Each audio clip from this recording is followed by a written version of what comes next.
Hello everyone. Hello, hello. Comment allez-vous? Dites-moi comment vous vous sentez aujourd'hui. En attendant que l'algorithme Facebook nous repère, nous allons parler d'un sujet vraiment particulier aujourd'hui.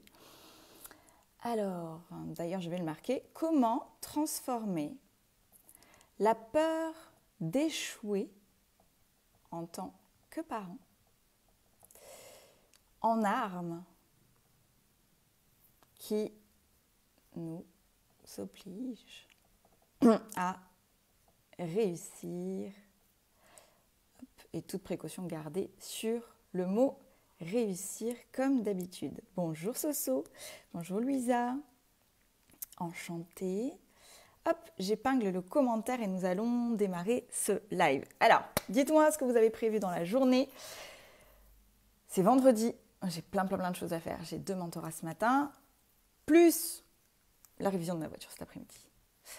Alors, donc le sujet d'aujourd'hui est un sujet qui va particulièrement me toucher, puisque vous le savez, je suis maman de 2 garçons. Et j'ai fait face, moi aussi, à d'énormes peurs d'échouer en tant que parent. Et c'était véritablement lié aussi à ma vie professionnelle. Donc le sujet de ce live va être comment transformer la peur d'échouer en tant que parent en une arme qui nous oblige à réussir. Et encore une fois, toute précaution gardée sur le mot réussir, puisque cela peut être là, on est sur réussite en tant que parent, mais vous allez voir que ça a un lien quand même sensible dans notre vision, en tout cas, de la réussite. Donc, dites-moi si ce sujet vous parle, dites-moi si ce sujet vous intéresse. Il m'a été inspiré hier par une discussion que j'ai eue en coaching avec, donc, comme d'habitude, mon chat vient me voir. C'est incroyable, c'est à chaque fois que je fais un live. Donc, ça m'a été inspiré en coaching parce que j'avais cette personne qui avait à la fois cette absolue envie de réussir dans sa vie professionnelle et qui pour autant, au niveau de l'exemplarité, au niveau des enfants, c'était pas toujours ça, surtout dans la vie professionnelle. Il y avait beaucoup de culpabilité, il y avait beaucoup de victimisation et par conséquent, elle avait à la fois l'accélérateur et le frein enclenché. Donc j'aimerais dans ce live vous apporter,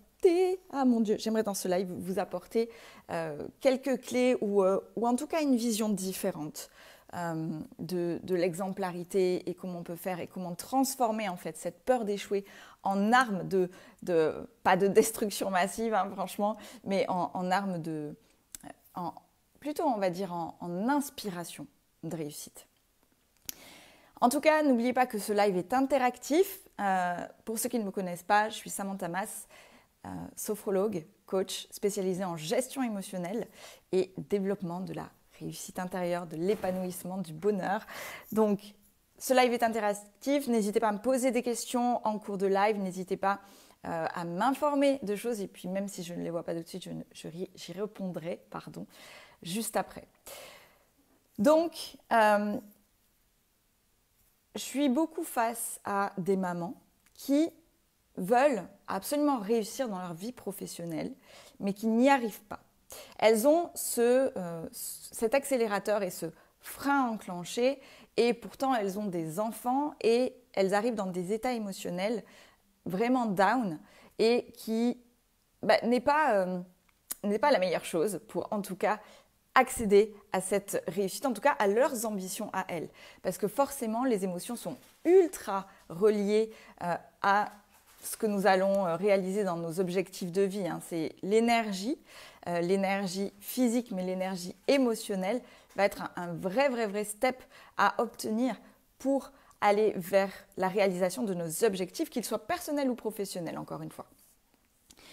Donc, il y a 3 choses à comprendre déjà et à mettre en place pour justement ne pas se laisser happer par cette peur de l'échec. Parce que souvent, ce qui nous empêche, c'est et si ça ne marche pas et du coup, on ne s'y donne pas à fond. Et parfois même, on a l'impression de s'y donner à fond et pour autant, ce n'est pas le cas.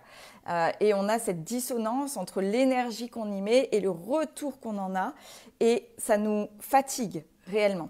émotionnellement, physiquement, et en plus on culpabilise par rapport à nos enfants. Donc c'est vraiment un effet boule de neige, en tout cas quelque chose qui n'est pas du tout agréable. Donc la première chose à comprendre, c'est que quand on est comme ça, dans cette peur de l'échec, dans cette peur de voilà, y mettre trop son âme, on est beaucoup trop focus sur soi. Ça, c'est la première chose à comprendre, c'est qu'on est beaucoup trop centré sur soi. Nous sommes des êtres égocentrés. Ça, c'est un fait, d'accord? Et on est tout le temps en train de se regarder soi. Je le voyais par rapport à mon... J'ai acheté une nouvelle voiture qui est très colorée. Et mon fils de 14 ans,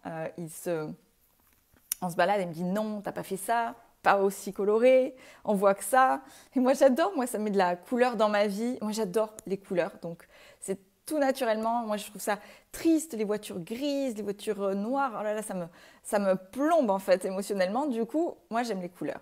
Et j'ai acheté cette voiture, je me dis « Mais non, c'est pas possible. » Et là, je l'ai vu en train de regarder tout autour de lui. Qu'est-ce que les gens allaient penser de lui? Qu'est-ce que ses copains allaient penser de lui? Donc là, à ce moment-là, il est ultra. Coucou Julie, j'ai démarré ton livre, je voulais te le dire. Donc j'attendais un peu d'avancer pour te faire un retour, mais j'ai démarré ton livre et d'ailleurs merci pour ton petit mot, toujours. Donc du coup voilà, il était beaucoup trop centré, donc égocentré sur ce qu'on allait penser de lui. Donc ça c'est vraiment la peur du regard des autres, parce qu'il y a plein de peurs, hein. Peur du rejet, peur de l'échec, peur du regard des autres, etc. Lui, à ce moment-là, il est ultra égocentré. Donc un des freins majeur qui nous empêche d'aller vers notre réussite personnelle ou professionnelle, c'est d'être trop centré, focus sur soi. Donc une des manières de le modifier immédiatement, c'est de se focus sur qu'est-ce que j'apporte au monde, qu'est-ce que je peux amener, et on peut même se confronter, mais ça c'est dans la deuxième chose, se confronter à la véritable peur qu'il y a derrière. Donc la première chose qu'il faut cesser absolument, c'est d'être trop focus sur soi. Voilà, ça c'est la toute première chose. Si vous voulez avancer et réaliser des objectifs, arrêtez d'être centré sur vous-même. Concentrez-vous sur ce que vous allez amener à l'extérieur. Ensuite, deuxième focus qui n'est pas bon, c'est le focus sur la peur et les mauvaises orientations de pensée. Ça, c'est un mécanisme. Ben oui, voilà, une voiture trop colorée. C'est vrai qu'elle est flashy, mais j'adore. C'est orange fluo, là, j'adore. Donc, ça me met de bonne humeur le matin. J'adore. Voilà, je vois ma voiture, je fais « Ah, c'est cool. » En plus, en ce moment, c'est assorti au lever du soleil le matin. Donc ça, c'est juste merveilleux. Donc, ensuite, on est trop focus sur la peur. On est trop focus sur les orientations de pensée négatives. Et si ça ne marchait pas? Et si j'y arrivais pas? Et si c'était pas ce qu'il faut? Et si j'étais pas sur le bon chemin? Et si, etc. Alors ça, justement... Et si j'étais pas sur le bon chemin? Ça, c'est un truc qui revient tout le temps. En fait, tu ne peux pas savoir si tu es sur le bon chemin si tu ne l'empruntes pas. Tu es obligé d'emprunter le chemin et de le tester pour savoir si ça te convient ou pas. Je vous donne un exemple tout bête. Ouais, ça me fait voyager. Donc, un exemple tout bête. Je regardais le stage qu'on demande aux enfants. Là. Moi, je trouve ça effarant de demander aux enfants à 14 ans de savoir dans quelle direction ils veulent aller. On leur demande de faire des choix d'orientation, mais à 14 ans, franchement, c'est très très rare qu'un enfant sache. Alors, il y en a qui ont cette vocation depuis tout petit, il y en a, mais franchement, je crois que c'est, 4-5% de la population, c'est pas énorme. Un enfant, savoir ce qu'il fait à 14 ans, c'est juste pas possible. Moi, j'accompagne les adolescents, j'adore ça, je les trouve extraordinairement élevés, c'est hyper puissant, mais pour autant, ils ne peuvent pas savoir ce qu'ils veulent faire dans leur vie. Et même, je ne sais pas si on peut se regarder dans le miroir, mais même moi, avant 35 ans, je ne savais pas ce que je voulais faire. Enfin, c'est pas que je ne savais pas. Il y avait des petites notes, mais je n'étais pas prête. Il a fallu que j'expérimente des choses. Donc, non, je n'ai pas fait les choses à moitié, Julie. Mes enfants, ils sont fous. Donc, l'orientation, c'est énorme. Et quand il a fait son stage, il m'a dit j'aimerais bien faire de la cuisine.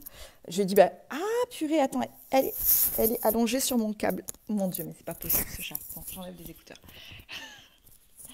C'est les joies du direct. Alors attendez, j'enlève les écouteurs. Donc, pas pro. Voilà. Donc, voilà, il fait son stage en cuisine et il me dit, voilà, j'aimerais bien tester la cuisine, etc. Je suis sûre que ça peut me plaire, etc. J'ai dit, bah, teste. Donc, on l'a inscrit dans un super stage où on faisait de la cuisine semi-gastro en plus. Donc là, il avait véritablement touché de la véritable cuisine. Donc, c'est ce qui est important, hein, quand tu peux le plus, tu peux le moins. Et du coup, à la fin du stage, j'ai dit, alors, est-ce que ça te tente? Il m'a dit, non, non, non, j'aime bien comme ça, pour le plaisir, mais pas pour en faire mon métier. Parce qu'il a vu, du coup, dans l'expérience, il a expérimenté les choses et il peut se dire, bah non, ça ne me correspond pas, ça ne me va pas, mais dans l'expérience. Okay, on n'est pas sur quelque chose d'hypothétique. Nos mécanismes de pensée fonctionnent comme ça. Ils fonctionnent en hypothèse. Hypothèse de ce qui pourrait bien se passer, hypothèse de ce qui pourrait mal se passer. Et pour autant, on est beaucoup plus centré sur ce qui pourrait mal se passer que ce qui pourrait bien se passer. Donc, la deuxième chose à faire, c'est réorienter son système de pensée. C'est, quand tu as des peurs, c'est les transformer tout de suite. Et si j'échouais? Ben, tu transformes tout de suite. Et si j'y arrivais? Et si c'était possible? Et pourquoi pas? Transformer, c'est apprendre à contrôler ses pensées, parce que les émotions, donc cette peur qui est générée par la pensée, l'émotion dure 1 seconde, ce n'est pas quelque chose qui perdure. Par contre, le système de pensée va faire perdurer l'émotion dans le temps et du coup va vous faire appuyer sur ce fameux frein qui vous empêche d'avancer. Donc, juste apprendre à contrôler son orientation de pensée, apprendre à contrôler les mots que nous utilisons, parce que chaque mot a des vibrations. Et dès que vous utilisez des mots lourds, comme j'ai un problème, je suis bloqué, je suis enlisé, ben clairement, vous avez un problème. Parce que si vous avez ce type de mots, ça a un poids émotionnel, ça a un poids lourd et ça vous entraîne vers le bas. En tout cas, ça ne vous aide pas à élever votre montgolfière. Salut Lionel. Salut. Alors, vous avez plein de surnoms. Du coup, je ne sais pas quels sont vos prénoms. Coucou Marine. Moi, j'ai fait plein de choses avant de trouver ma voie aussi. Bah oui, Marine, il faut tester et c'est ça qui est génial. Et c'est ce qui donne l'expérience de la vie. La vie est un terrain de jeu. Franchement, on y met beaucoup trop de sérieux. Ça va être un 3e point, ça. On y met beaucoup trop de sérieux dans la vie. La vie est un terrain de jeu. C'est fun d'expérimenter. C'est fun de se dire « Ah bah écoute, c'est pas grave. Bah, si c'est compliqué là, bah, allez, demain, ce sera un autre truc. » Et j'essaye, je tente, je teste. Et c'est dans les tests qu'on a trouvé les plus extraordinaires inventions. Donc voilà, c'est utiliser les bons mots, réorienter son système de pensée, ça va être une véritable clé dans votre recherche de la réussite en tant que parent, parce que vos enfants les entendent aussi. D'accord ? Les enfants sont des éponges. Les enfants entendent tout ce que vous vous dites à vous-même, tout ce que vous leur dites à eux. Et se remettre en question en tant que parent, c'est génial. Franchement, on le fait depuis des années. Et quel bonheur! Quand on regarde les générations anciennes, j'en discutais avec ma meilleure amie hier, mais les anciennes générations, c'était des enfants, c'est comme ça, pas autrement, point à la ligne. Et tu respectes, et c'est comme ça, etc. Mais émotionnellement, ça a créé des catastrophes émotionnelles. Donc, à l'instant où je parle d'elle, elle est en train de m'écrire un message. Ça, c'est une véritable synchronicité d'amour universel. On est ultra connectés toutes les deux.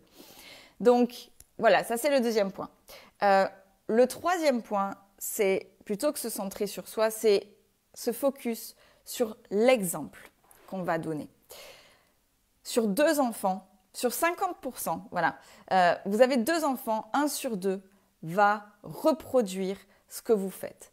Donc, vous avez beau dire, faut pas que tu fasses ça, faut pas que tu te drogues, faut pas que tu fumes, faut pas que ça. Et si tu le fais, tu as 1 enfant sur 2 qui va faire la même chose. Donc, au lieu de se centrer sur soi, sa peur d'échouer, est-ce que je suis un bon parent, etc., on s'en fout, montre l'exemple. Déjà, fais un focus sur l'exemple que tu vas laisser. Qu'est-ce que les enfants vont retenir de moi? Quelle est l'image? En fait, il faut se demander quelle est l'image que je veux qu'ils retiennent de moi. Le jour de ma mort, s'il doit faire un discours, qu'est-ce que j'aimerais qu'ils disent de moi? Est-ce que j'ai envie qu'ils disent de moi que je disais de faire ce que je ne faisais pas moi-même? Est-ce que j'ai envie qu'ils disent de moi que je critiquais? Est-ce que j'ai envie qu'ils disent de moi que j'étais quelqu'un d'égocentré, d'égoïste? Non, j'ai envie qui disent de moi que je contribuais au monde, que j'étais bienveillante, que je faisais rire les gens, que j'ai laissé une trace, que j'ai aidé, par exemple. Alors ça, c'est mon envie, mais on a tous une vision et je ne suis pas certaine que si on est très honnête avec soi-même, on ait envie de laisser une mauvaise trace derrière nous. Je ne pense pas. Et les gens qui disent « je m'en fous », je ne suis pas certaine que ce soit vrai. Pour moi, ce sont des excuses et c'est se mentir à soi-même. Voilà, c'est mon point de vue. Donc, voilà, focus sur l'exemple que vous allez laisser derrière vous. Voilà, quel est l'exemple que je laisse à mes enfants? Et ce qui va vous amener à une réussite la plus totale, c'est vous concentrer sur le pourquoi vous le faites. Si c'est un objectif professionnel, que vous n'y arrivez pas, là, que vous êtes bloqué, que vous avez une ambition, focus sur le pourquoi vous le faites. Pourquoi vous avez envie de réussir? Est-ce que réellement c'est pour soi-même? Alors oui, ça peut être pour soi-même, pour se donner confiance, pour se sentir valable, etc. Mais ça ne va pas être une arme puissante vers la réussite. L'arme la plus puissante, c'est celle qui est tournée vers l'autre. Et si vous avez un lien émotionnel vers ça, c'est encore plus puissant. Je vous donne l'exemple si par exemple vous voyez un accident de voiture et qu'on vous dit venez vite, aidez-moi à soulever la voiture qui fait 200 kilos, vous allez avoir du mal à soulever la voiture, vous allez essayer de toutes vos forces, vous allez peut-être la soulever de quelques centimètres, mais c'est tout.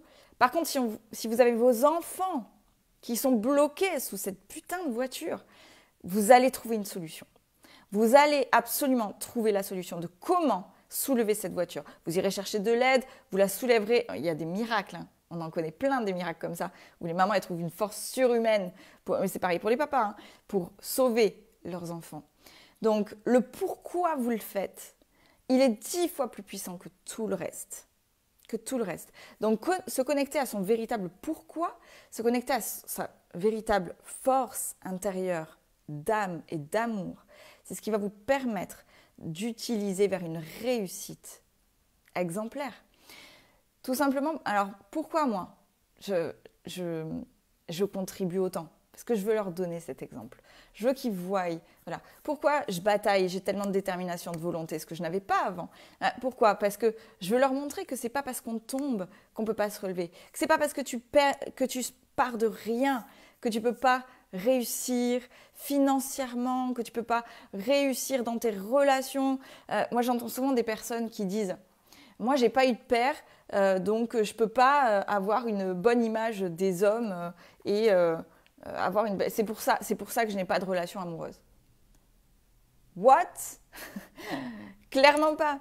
Moi, j'ai grandi jusqu'à mes 20 ans sans papa et je vous garantis que j'ai fait mon cheminement, j'ai travaillé dessus. Par contre, je ne me suis pas focus sur le passé en me disant « Oui, j'ai pas eu de père, j'ai pas utilisé l'excuse. » L'excuse, c'est une véritable excuse de j'ai pas eu de père, donc je ne peux pas, je ne sais pas, j'ai pas eu d'exemple. Je vais pas utiliser cette excuse. Non, je vais apprendre, je vais me former. Je suis allée me former à comment créer un couple harmonieux, heureux, comment créer une relation extraordinaire. Je suis allée me former. Quand tu sais pas, tu te rapproches des gens qui le savent. C'est tout. Voilà. Tu t'inscris dans une formation, tu t'inscris dans du mentorat. Si tu es bloqué à un endroit, hop, tu investis sur toi. Il ne faut pas se trouver des excuses. Mon Dieu, ça m'agace. Mais moi, j'adore parce que les famous que j'ai dans le programme ou quand j'ai les personnes en mentorat,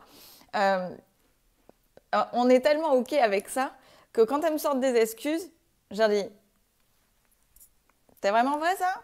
Ou c'est une excuse ?» Et elles sont géniales parce qu'elles disent « Bon, d'accord, c'est une excuse. » Et être honnête avec soi-même, regarder les choses en face, c'est ce qui va vous permettre de libérer n'importe quel frein. Mais il ne faut pas avoir peur de regarder les choses en face. Il ne faut pas avoir peur de regarder quelles sont vos excuses. Voilà. J'ai pas d'argent pour investir dans cette formation. C'est quoi cette excuse? Pourquoi tu veux le faire? Connecte-toi à ton pourquoi et tu vas trouver la solution. Mais si tu es bloqué sur « je ne peux pas », voilà, c'est que tu ne te donnes pas assez de valeur. Non. Donc, voilà, donc connecter à son pourquoi. Ah, merci Marine, je suis forte pour ça. Mais parce qu'on est tellement plein d'excuses et franchement, je le fais avec tellement de bienveillance parce que moi-même, je suis consciente que j'ai des excuses. Et par contre, je ne les tolère pas. C'est-à-dire quand j'ai une excuse, je la regarde, je la conscientise, je dis bon, bah là c'est une excuse. Donc, soit je l'accepte et j'accepte que c'est une excuse et en toute, voilà, je regarde les choses en face, je me mens pas, ou alors, bah je le transforme et je dis bah non, là tu trouves pas d'excuses, tu changes ça et tu le fais quand même. Donc voilà, c'est intéressant les excuses, moi j'adore. Donc, comment transformer la peur d'échouer en tant que parent en une arme qui nous oblige à réussir? Connectez-vous à l'exemple que vous voulez laisser derrière vous. Est-ce que vous voulez que vos enfants disent oui, bah, il a bataillé, il a lutté sans jamais y arriver, etc. Ou est-ce que vous avez envie qu'ils disent waouh, il est inspirant, il est tombé, mais il est remonté à chaque fois.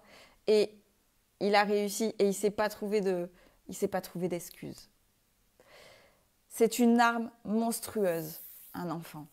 Ça vous porte. C'est tellement d'amour. C'est tellement d'amour. Et moi, j'adore me remettre en question par rapport à mes enfants. Quand ils me disent quelque chose et que je ne me suis pas rendu compte de ça, je suis en capacité de me dire « Oh, merci chérie. Merci de me dire ça, je ne m'en étais pas rendu compte. Ok, je m'excuse. Je vais le transformer. Comment tu veux que je le transforme? Ok, vers quoi tu veux que je tende? Est-ce que ce n'est pas ce type de conseil dont tu as besoin? Comment tu as besoin de l'entendre? Et du coup, je m'adapte à son fonctionnement. Je m'adapte à ce qu'il a besoin. Et la dernière fois, et ça franchement c'est merveilleux, c'est un véritable cadeau qu'il m'a fait, il n'en a pas encore conscience, il a 8 ans. Je leur apprends à réfléchir par eux-mêmes, je leur apprends à ne pas se laisser influencer par les autres, d'accord? Ne pas se laisser influencer par le regard des autres. Et franchement, à 8 ans, c'est très très difficile, même à 14 ans, et je les trouve vraiment très très forts déjà, je me dis waouh, il y a quand même des choses qui sont passées, voilà. Et là, quand il me sort un truc comme ça, je me dis waouh. Alors au départ, je le prends mal et en même temps, je me dis, mais en fait, c'est pour ça que tu œuvres. Donc, je vous donne cet exemple. On était en train de s'habiller. Je lui dis, mais pourquoi tu ne veux plus mettre ce jogging vert? Parce qu'il adorait ce jogging vert, c'est lui qui l'a choisi et d'un coup, il ne veut pas.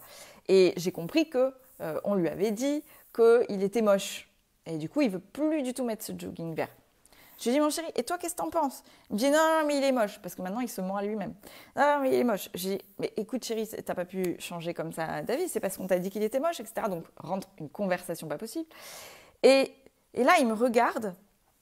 Après, donc voilà, il était un peu agacé. Il me regarde, il me dit, mais on dirait que tu essaies de m'influencer, maman. Voilà. On dirait que tu veux m'influencer. Toujours. Voilà. Et moi, j'aime pas ça. Et au départ, je l'ai mal pris. J'ai dit, mon Dieu, mais je t'influence, c'est vraiment l'impression que j'ai. Alors, je me suis penchée, je n'ai pas réagi sur l'émotion, surtout ne jamais réagir sur l'émotion. Puis j'ai réfléchi, je dis, mais en fait, c'est génial ce qu'il vient de me dire. Ça veut dire qu'il a capté qu'il ne faut pas se laisser influencer par les autres, même par moi. Donc, oui, je pourrais mal le prendre, et en même temps, j'ai œuvré pour ça. Donc, à un moment donné, oui, tant pis. Je ne l'influence pas, tant pis, il ne prend pas mon conseil, tant pis, mais au moins il ne se laisse pas influencer. Et je sais que le chemin va se faire en lui-même derrière, c'est pour ça que je ne vais pas insister. En tout cas, j'ai dit, bravo chérie, effectivement, tu ne te laisses pas influencer par moi, laisse les choses comme venir, tu le ferais comme tu le sentiras et c'est merveilleux. Donc c'est vraiment une juste mesure, un juste dosage, un vrai réajustement en permanence, l'éducation des enfants, des adolescents. J'adore, ça me passionne, j'adore ça. Et quand je les vois évoluer, je les trouve tellement extraordinaires, mes enfants, ils me fascinent. Et quand je vois des adolescents qui viennent me voir en cabinet, je dis quand même, petit aparté, souvent c'est le parent, d'accord? On a une véritable influence sur nos enfants. Je ne dis pas ça pour vous culpabiliser, hein.